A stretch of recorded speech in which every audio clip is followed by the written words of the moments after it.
श्री गणेशाय नमः। श्री सरस्वत्यै नमः। श्रीमते रामानुजाय नमः।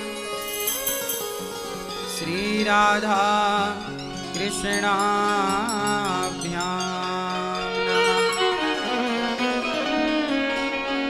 नारायणं नमस्कृत्य नरं चैव नरोत्तमं देवीं सरस्वतीं व्यासं ततो जयमुदीरये।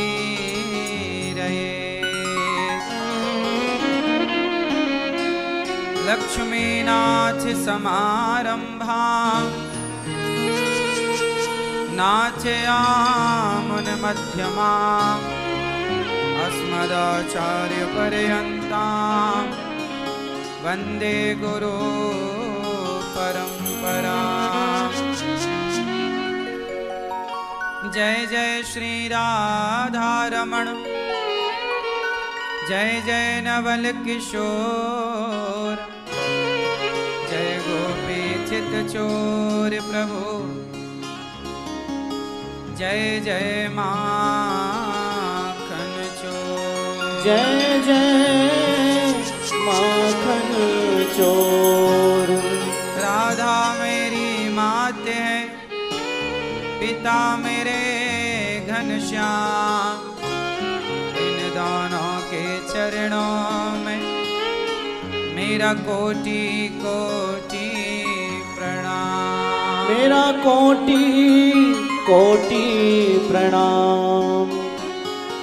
आए हो तो प्रेम से लो हरि का नाम, सब भक्तों को अनिरुद्ध की जय जय राधे श्याम। जय जय राधे श्याम, जय जय राधे श्याम, जय जय सीताराम।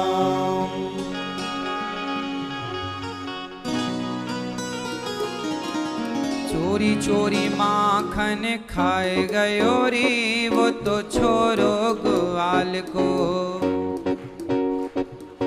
चोरी चोरी माखन खाए गयो रे वो तो छोरो ग्वाल को।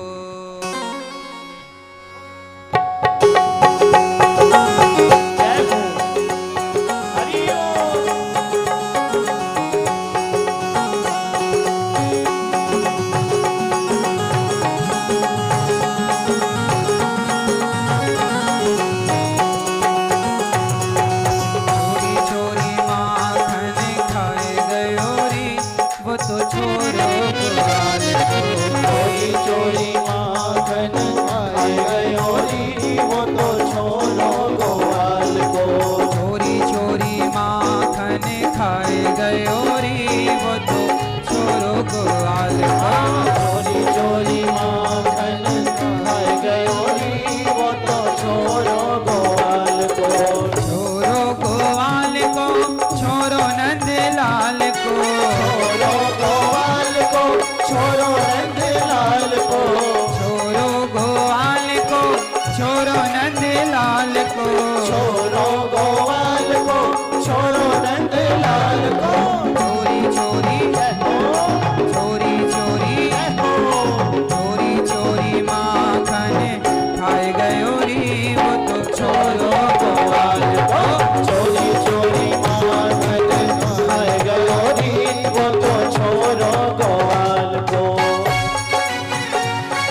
क्या है।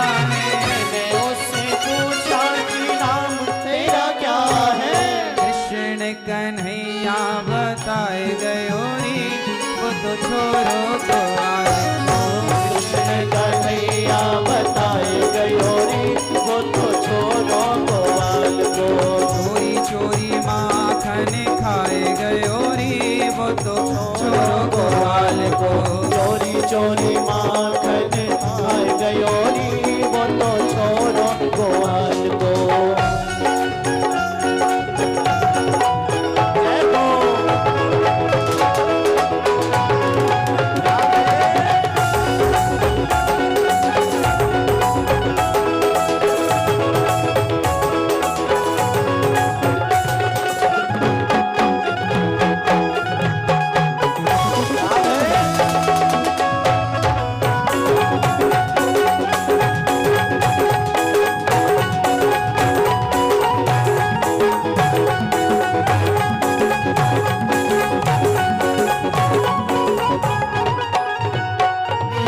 मैंने उससे पूछा माँ बाप तेरे कौन है। मैंने उससे पूछा माँ बाप तेरे कौन है। मैंने उससे पूछा माँ बाप तेरे कौन है। मैंने उससे पूछा माँ बाप तेरे कौन है। नंद यशोदा बताए गयो रे वो तो छोरो गोवाल को। नंद यशोदा बताए गयो रे वो तो छोरो गोवाल को। चोरी चोरी माखन खाए गयो रे वो तो छोरो गोवाल को।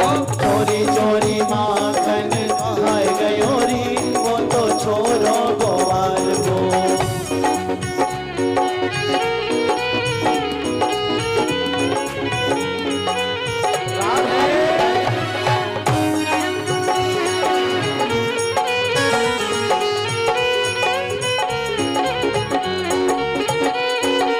मैंने उससे पूछा कि गाँव तेरा क्या है। मैंने उससे पूछा कि गाँव तेरा क्या है।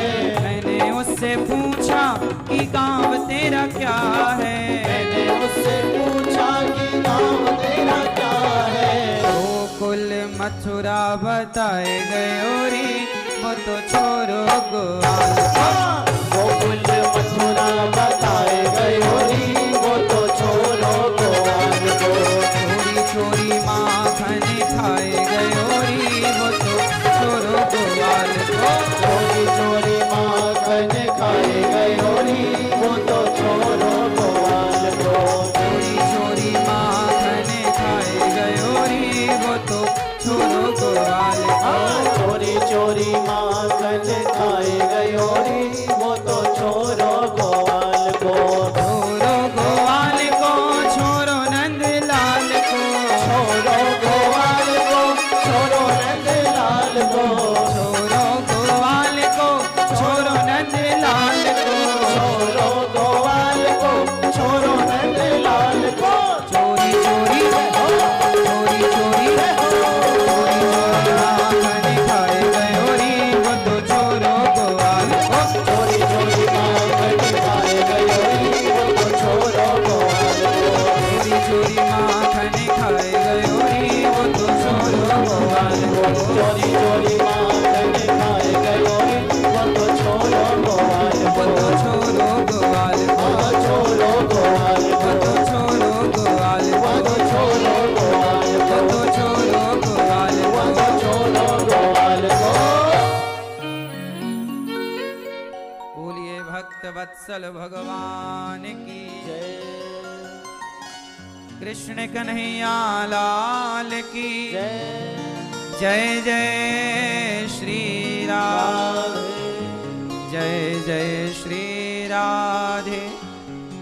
जय जय श्री राम।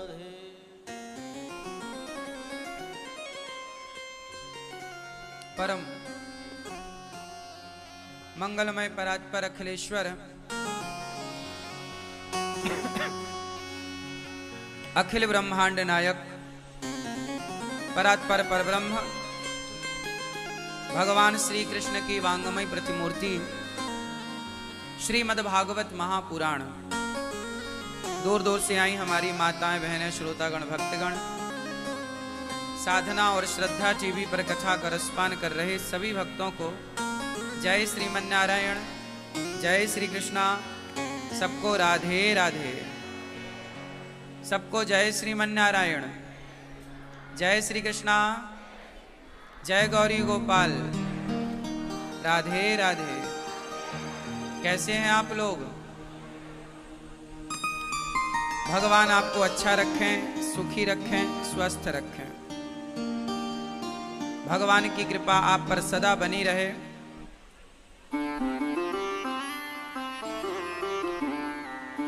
पावन कथा में आप सबका बहुत बहुत स्वागत है।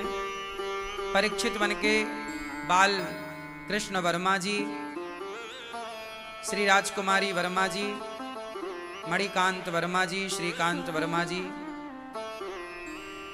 रामकुमार वर्मा जी, सरोजनी वर्मा जी, यदुनंदन वर्मा जी, तिफरा बिलासपुर छत्तीसगढ़ से बहुत बहुत स्वागत है आपका भगवान की इस कथा में। आप लोगों ने अपने पूर्वजों को कृतार्थ कर दिया। साथ ही शीला देवी सदर बाजार आगरा से, श्री अविनाश चंद्र बजाज जी, कांता बजाज जी, बेटा आशीष बजाज जी, मेघा बजाज जी, अयान जी, आरना बजाज जी, बजाज परिवार, करोल बाग, दिल्ली से आप सबका बहुत बहुत स्वागत आज की कथा में। आप लोगों ने जो पुण्य का कार्य किया है वह कहा नहीं जा सकता, कहने का विषय नहीं है, अनुकरणीय है। समाज अच्छे लोगों के जीवन को अच्छी बातें सुने और उनका अनुकरण करें। अनुकरण आप कर सकते हैं। आप सबसे आपने भागवत जी सुनकर के अपने जीवन को पावन किया है। यहाँ भागवत जी की पोथी पाठ भी चल रही हैं। आप सब अपने पितरों पूर्वजों के लिए भागवत जी के पाठ भी करा रहे हैं। कुछ भक्त लोग यजमान बनकर आप सब भी बड़ा पुण्य का कार्य कर रहे हैं। पुण्य जीवन में बहुत लोग करते हैं, पर आपका पुण्य सबसे श्रेष्ठ इसलिए है कि आप लोगों के द्वारा इन सभी भक्तों को कथा सुनने को मिल रही है। तो कहीं ना कहीं आप लोगों को भी तो इन भक्तों के द्वारा जो कथा सुन के पुण्य हो रहा है, उस पुण्य का फल कहीं ना कहीं आपको भी तो मिलना है। आप भी तो पाएंगे पुण्य का फल। तो कथा आपके द्वारा सब सुन रहे हैं, ये भी बड़ा पुण्य का कार्य है। आप सब कथा की गंगा में डुबकी लगा रहे हैं, ये बड़ा पुण्य का कार्य है।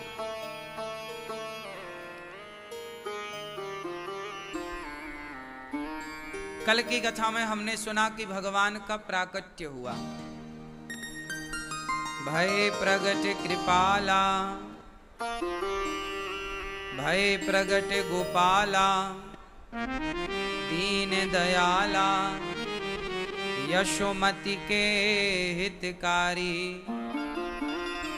हर्षित महतारी, मुनि मनहारी, अद्भुत रूप विचारी। अद्भुत रूप भगवान का प्रकट हुआ। चार चीजें लेकर भगवान प्रकट हुए। तम अद्भुतम बालकमं भुजेक्षणम, चतुर्भुजम शंख गदायुधायुधम।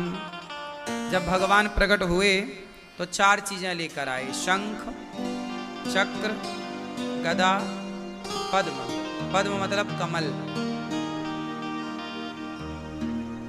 भगवान जब प्रकट होते हैं तो आयुध लेकर प्रकट होते हैं। भगवान का उत्सव चल रहा था कि पूतना मौसी आ गई। पूतना पूतना लोक बालघिनी, राक्षसी रुधिरासना, जिघांसया पहरये, स्तनं दत्वापसद्गतिम्।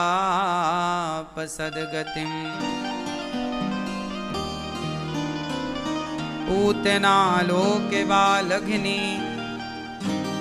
पूतना छोटे छोटे बच्चों को मार के खा जाती है। वो पूतना जो पापनी है, बड़ी पाप करने वाली पूतना, ऐसी पूतना पाप से भरी हुई है, आज वो भगवान को मारने चली है। देखो, भगवान अभी प्रकट ही भय हैं कि पूतना मौसी मारने आ गई। आप जरा सफल हो जाइए, तुरंत आपको मारने वाले, डाउन करने वाले, परेशान करने वाले पूतना जैसे पूतना जहर पिलाने आई है। ये जहर क्या है? अभी भगवान प्रकट ही भय हैं, मतलब अभी आप आए ही हैं। आपने जरा सा नाम ही कमाया है, जरा इज्जत कमाई, जरा पैसा कमाया कि समाज आपको आपकी तरफ जहर फेंकना स्टार्ट करेगी। पूतना क्या फेंक रही है? क्या लाई है? बोलो, जहर। और कैसी बनकर आई है? सुंदर। क्या समझ में आया? कि कुछ लोग आपके साथ बड़े सुंदर बन के रहेंगे, बड़े अच्छे बन के रहेंगे, पर पिलाएंगे जहर। ये पूतना की कथा केवल कथा नहीं है, जीवन है। हम सबके जीवन की रोजमर्रा की घटनाएं हैं। पूतना बड़ी सुंदर बन के आई, इतनी सुंदर के कोई कह नहीं सकता कि ये जहर पिलाने आई होगी। बड़ी सुंदर, और आई क्या? जहर पिलाने। आज के युग में पहचानना बड़ा कठिन है। यशोदा नहीं पहचान पाई। पूतना बोली, बहन मैं तेरे लाला को दूध पिलाऊं? मेरे दूध में अमृत है। पूतना बोली, मैं जाको दूध पिलाऊं, वो लाला अमर है जाए। मैया बोली, तो तुम पिलाए दो ने एक थोड़ो सो दूध। अच्छा मोकू जरा लड्डू खवाए दे यशोदा मैया। अब मैया वाक्य ताई नाश्ता ले भी चले गई। अंदर से कचुल लड्डू दूध। मेहमान घर में आते हैं तो कुछ जलपान। इतने में तो पूतना ने कन्हैया की तरफ बढ़ करके कन्हैया के पालने की तरफ चल पड़ी। सोचिए, यशोदा माना पहचान पाई कि ये कौन है। आज के युग में ये पहचानना बड़ा कठिन है कि जो आपके आसपास हैं वो आपके हितैषी हैं या आपके दुश्मन हैं।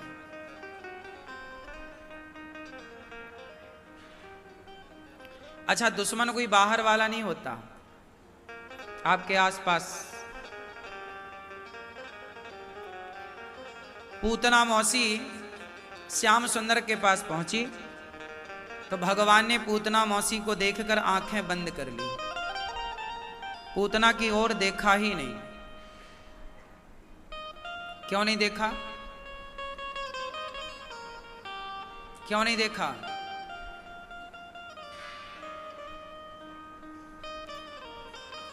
इसलिए नहीं देखा, भगवान आंखें बंद करते हैं कि पूतना बाहर से देखो कितनी अच्छी है, बातें कितनी अच्छी कर रही है, पर भीतर से देखो कपटी है। भगवान कहते हैं कि मैं कभी उसे नहीं देखता जो बाहर से सुंदर है और भीतर से कपट भर के आता है। ऐसों को भगवान देखना भी पसंद नहीं करते। भगवान किसे पसंद करते हैं? निर्मल मन जन सो मोहि पावा, मोहि कपट छल छिद्र न भावा। किसे पसंद करते हैं? जिसके मन में निर्मलता हो। क्या हो? निर्मलता, निर्मल मन। इसलिए आपसे प्रार्थना करूं कि भगवान को पाना है तो निर्मलता लाओ। बाहर से कुछ भीतर से कुछ ऐसा नहीं। जो भीतर से बाहर से एक सा होता है वो निर्मल होता है। जो भीतर से अलग हो, बाहर से अलग हो, वो निर्मल नहीं होता। निर्मल बनिए। छल कपट का परित्याग कर दीजिए। जब छल कपट आपके भीतर होगा तो आप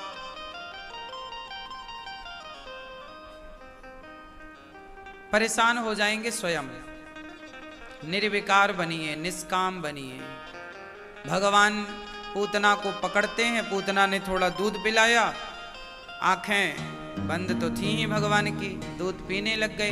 जहर था, थोड़ा जहर पी लिया, थोड़ा दूध था, दूध पी लिया। अब पूतना के प्राण पीने लग गए। पूतना चिल्लाई, बालक छोड़ दो, छोड़ दो। भगवान बोले, मौसी जी हम जल्दी से पकड़ते नहीं हैं, और पकड़ लें तो फिर कभी छोड़ते नहीं। भगवान पकड़ते नहीं हैं जल्दी से, और पकड़ लें तो फिर कभी छोड़ते नहीं। इसलिए भगवान आपको पकड़ते हैं ना, थोड़ा देर लगती है। चारों ओर से आप हिल जाते हैं। जब आपको सम्मान मिले संसार में, बड़ाई मिले संसार में, समझ लेना कि भगवान की कृपा नहीं है। भगवान की कृपा तब समझनी चाहिए जब जीवन में समाज से आपको अपमान मिले। पांडवों को सम्मान मिला कौरवों के द्वारा कि अपमान मिला? बोलो। जब सबने ठुकराया तब किसने अपनाया? द्रौपदी को सभा में सम्मान मिला कि अपमान मिला? बोलो। अपमान। जब अपमान मिला तब भगवान आ गए कि नहीं? जब सम्मान मिल रहा था द्रौपदी को तब भगवान कहाँ आए? बोलो।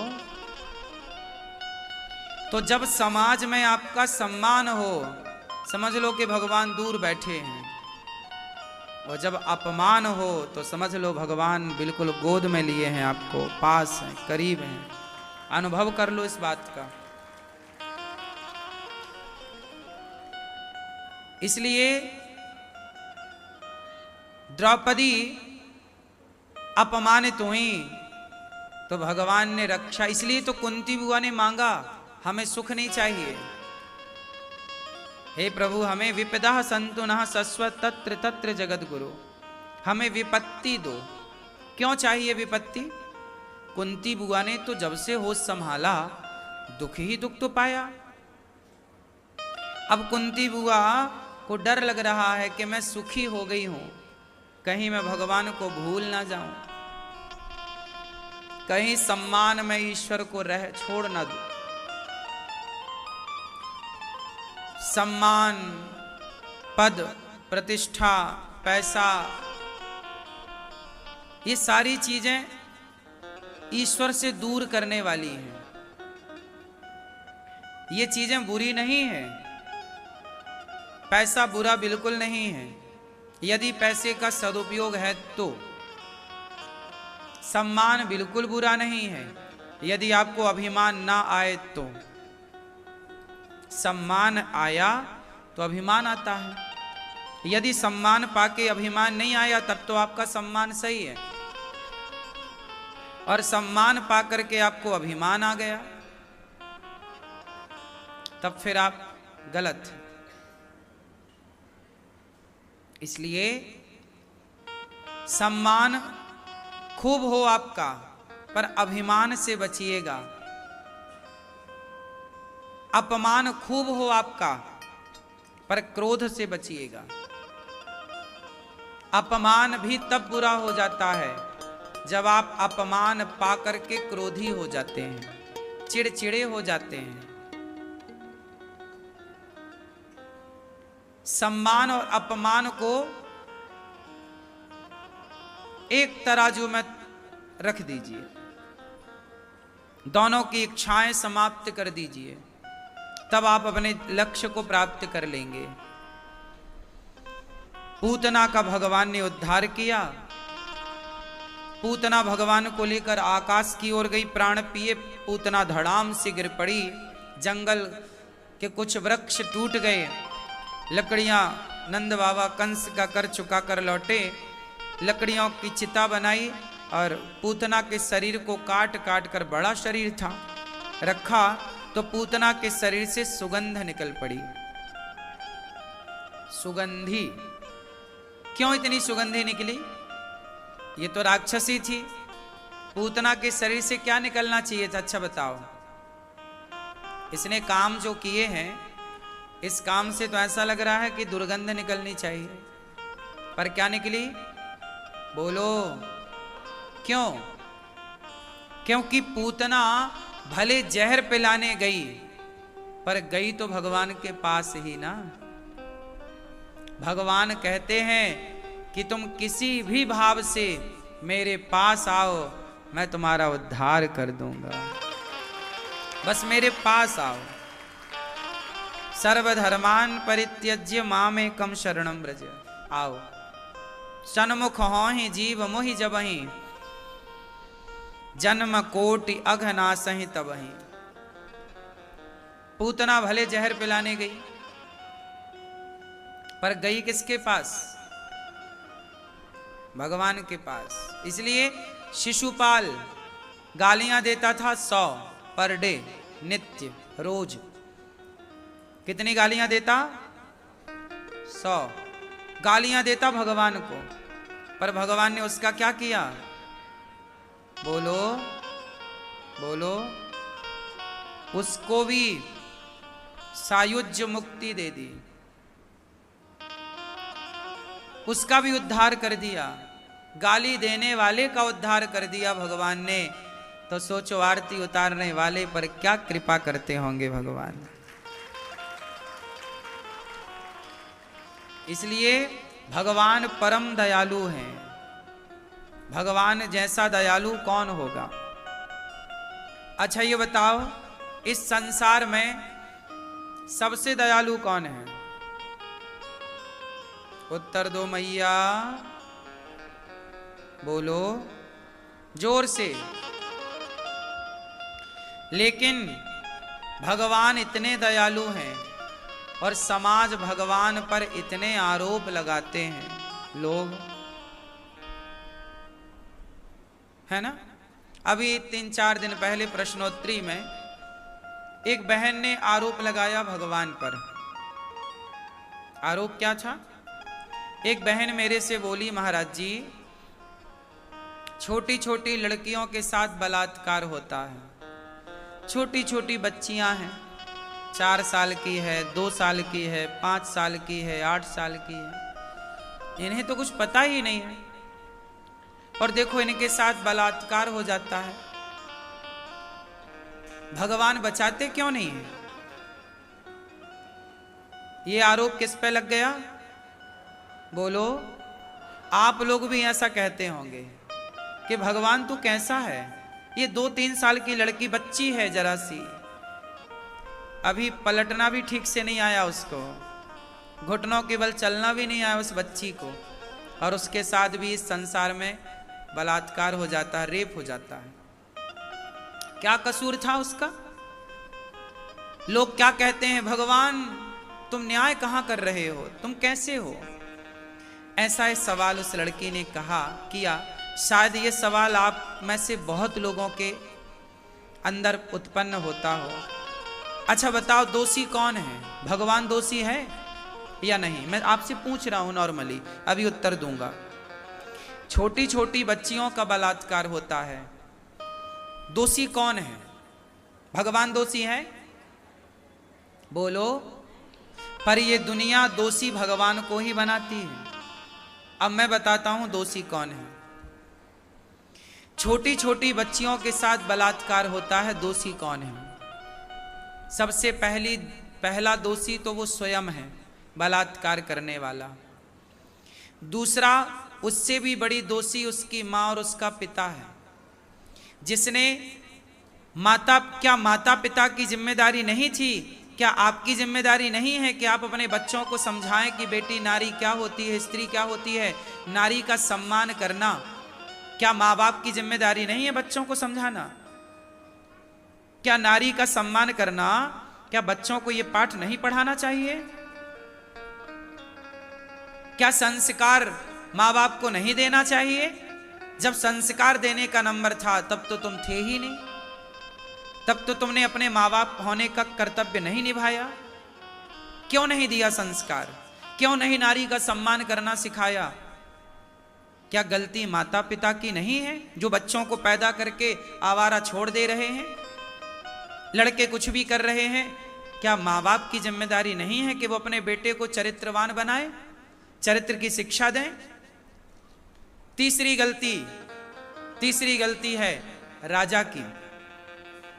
क्या सरकार नहीं देख रही है आजकल मोबाइल पे गंदी गंदी वीडियो आती हैं? जब गंदी गंदी वीडियो आप मोबाइल पर देखेंगे तो वो गंदगी आपके मस्तिष्क में आएगी और वो गंदगी आपके शरीर को परेशान करेगी। तो क्या सरकार का धर्म नहीं है कि वो गंदी चीजों का, गंदी वीडियो का बहिष्कार करें, बैन लगाएं? क्यों बच्चे गंदी वीडियो देखें मोबाइल पे? जब गंदगी आप देखोगे, दिमाग में गंदगी भरी है, तो करोगे क्या? गंदे काम ही करोगे। फिर वो निर्दोष बेटियां परेशान होंगी। तो क्या राजा की गलती नहीं है? क्या गंदी चीजों पर बैन नहीं लगाना चाहिए?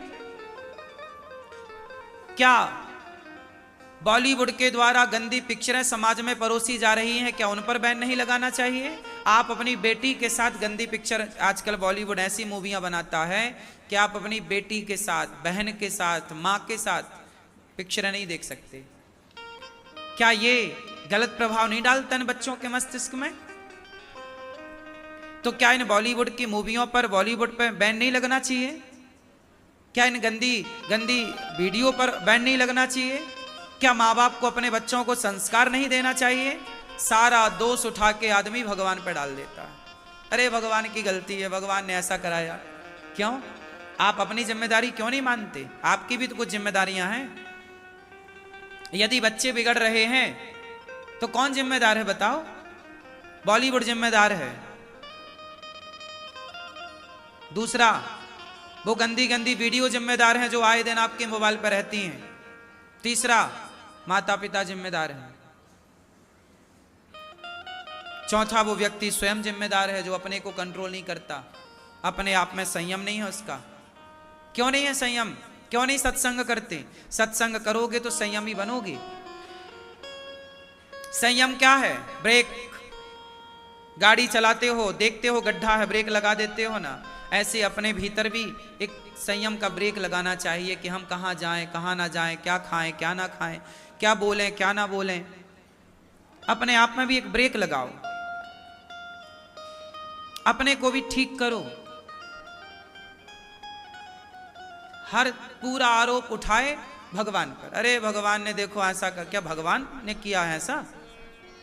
भगवान ने तो, अच्छा चलो,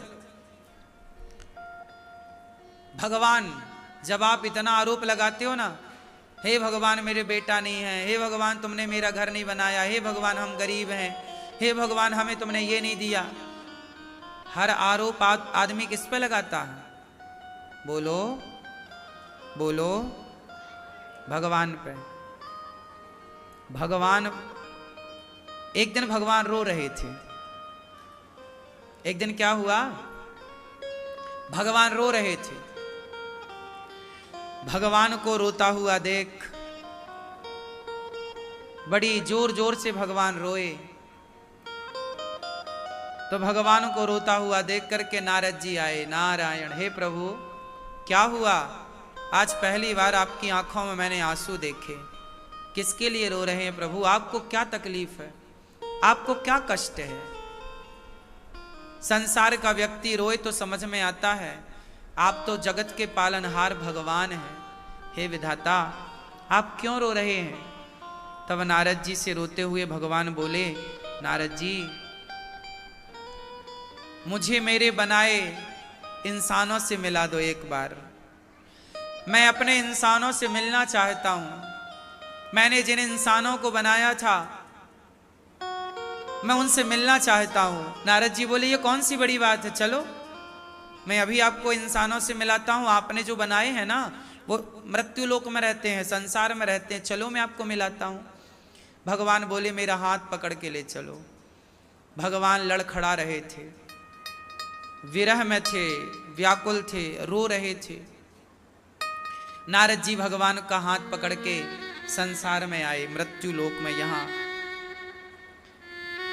भीड़ लगी थी लोगों की, बाजार था, लोग आ रहे जा रहे। दूर खड़े हो गए एक पेड़ की छांव में नारद जी और भगवान से बोले, देखो आपने इंसान बनाए थे, ये जा रहे हैं, ये आपके बनाए इंसान है, देख लो आप। भगवान बोले, एक बार आप पूछो तो सही कि इंसान को बुलाओ जरा। अब नारद जी, ओ भैया यहाँ आओ, यहाँ। तुम कौन हो? उसने कहा, मैं हिंदू हूं। दूसरे को बुलाया, बोले मैं मुस्लिम हूं। तीसरे को बुलाया, बोले मैं सिख हूं। चौथे को बुलाया, मैं ईसाई हूं। पांचवें को बुलाया, यहूदी हूं। छठवें को बुलाया, पारसी हूं। सातवें को बुलाया, आठवें को बुलाया, मैं जैन हूं, मैं फलाना हूं, मैं ब्राह्मण हूं, मैं क्षत्रिय हूं, मैं वैश्य हूं, मैं शूद्र हूं, मैं सिया हूं, मैं सुन्नी हूं। भगवान जोर जोर से रोने लगे। भगवान ने कहा, नारद जी, मैंने तो इस संसार में इंसान भेजे थे, पता नहीं किसने मिलावट कर दी, किसने हिंदू मुस्लिम सिख ईसाई बना दिया। मैंने तो सबको इंसान बनाया था। अब देखो इस संसार में एक भी इंसान नहीं है। पता नहीं मेरे बनाए लोग कहां चले गए। अब इस संसार में इंसान कहां है? इस संसार में ब्राह्मण है, क्षत्रिय है, वैश्य है, शूद्र है, हिंदू है, मुस्लिम है, सिख है, ईसाई है, बौद्ध है, पारसी है, जैन है। इंसान एक ढूंढ के ला दो जो कहे कि मैं इंसान हूं। भगवान रो रहे हैं और रोते रोते भगवान ने नारद जी से कहा, देखो मैंने इंसान बनाए थे, आज वो इंसान आपस में हिंदू मुस्लिम होके लड़ रहे हैं, यादव गुज्जर होके लड़ रहे हैं, ब्राह्मण वैश्य होके लड़ रहे हैं, क्षत्रिय शूद्र होकर के लड़ रहे हैं, आपस में लड़े जा रहे हैं। मेरे बनाए इंसान पता नहीं कहां गुम हो गए। आज इस भरी दुनिया में आप ढूंढ लो, एक भी इंसान तुम्हें दिख रहा हो तो बताओ। आज इंसान नहीं है साहब। इंसान कौन है? सभी में बांट कर खाए उसे इंसान कहते हैं। पराया दर्द अपनाए उसे इंसान कहते हैं। यूं भरने को तो पक्षी भी अपना पेट भरते हैं, सभी में बांट कर खाए उसे इंसान कहते हैं। मैं कहता हूं, मत बनो ब्राह्मण क्षत्रिय वैश्य शूद्र, मत बनो हिंदू मुस्लिम सिख ईसाई। बनना है एक अच्छे इंसान बन करके दिखाओ। ईश्वर ने क्या बनाया था ये बताओ, बोलो ना। रामचरितमानस में हिंदू मुस्लिम सिख ईसाई नहीं लिखा। रामचरितमानस में लिखा है, बड़े भाग्य मानुष तन पावा। क्या बनाया ईश्वर ने आपको? मनुष्य बनाया था। आप क्या बन गए? पंडित जी बन गए, ठाकुर साहब बन गए, अग्रवाल जी हो गए, क्षत्रिय हो गए, वैश्य हो गए, शूद्र हो गए। कहाँ हैं अब इंसान? वो इंसान जिस इंसान के अंदर केवल प्रेम था, कोई घृणा नहीं थी, कोई नफरत नहीं, कोई ईर्ष्या नहीं, कोई द्वेष नहीं, कोई छल नहीं, कोई कपट नहीं। पता नहीं कहाँ गए वो इंसान। भगवान रो रहे हैं कि मैंने जिन इंसानों को बनाया है भैया, एक बार उनसे मुझे मिलाओ। संसार में खोज लिया नारद जी ने, मिलने को ही तैयार नहीं।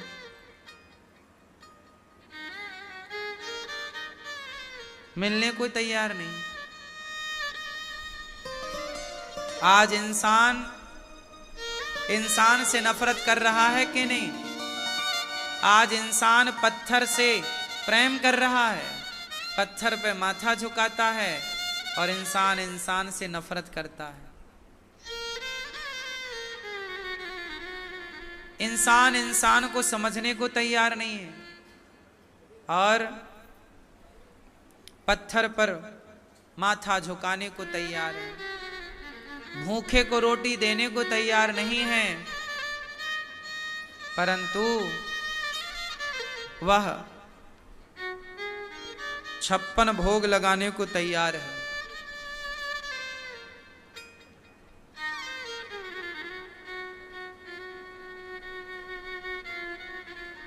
इसलिए ये दास अनिरुद्ध, मैंने आपसे कभी मंदिर के नाम पर 1 रुपए नहीं लिया कि मैं मंदिर बना रहा हूं। मैंने सदा आपसे यही कहा है कि मैं माताओं की सेवा करता हूं, माँओं के लिए मंदिर बना रहा हूं, अर्थात जहां माएँ रहेंगी वो माँओं का घर बना रहा हूं। मैंने इंसानों की सेवा की है, मैंने मानव जाति की सेवा की है। उन माँओं से जिन माँओं के अपने बच्चों ने घर से निकाल दिया, नफरत अपनी माँ से कर ली, घृणा अपनी माँ से कर ली, उन घृणित माँओं से ये दास अनिरुद्ध ने प्यार किया है। उन माँओं को गले लगाने का प्रयास किया है कि न रोती हुई आंखों में थोड़ी मुस्कान दे दी जाए होठों पर।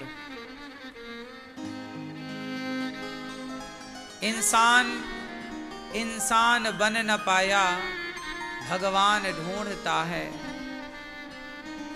इंसान बन न पाया, भगवान ढूंढता है।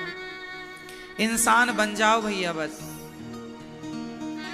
हमें नहीं बनना कुछ, एक अच्छा इंसान बनना। एक ऐसा इंसान, वो इंसान प्रत्येक जीव की, प्रत्येक प्राणी की सेवा करे और सबके प्रति दया का भाव हो। हमारे धर्म ने क्या पाठ पढ़ाया? हमारे धर्म ने कहा, दया धर्म का मूल है, पाप मूल अभिमान। तुलसी दया न छोड़िए, जब तक घट में प्राण। नारद जी लेकर चले गए भगवान को। भगवान करवट बदलते हैं पूतना का उद्धार करने के बाद, तो शकटासुर आ जाता है। शकटासुर आया तो शकटासुर पर भगवान ने कृपा की। तृणावर्त आया, तृणावर्त पर भगवान ने कृपा की। तृणावर्त आया बवंडर के रूप में। भगवान ने तृणावर्त का उद्धार कराया।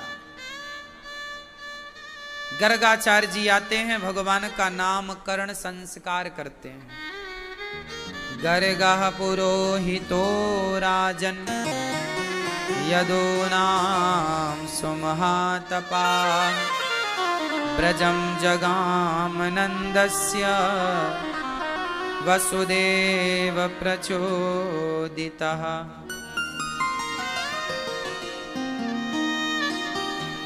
अयम हि रोहिणी पुत्रो, रमयन् सुहृदयो गुणैः। ये रोहिणी का पुत्र है, इनका नाम होगा बलराम।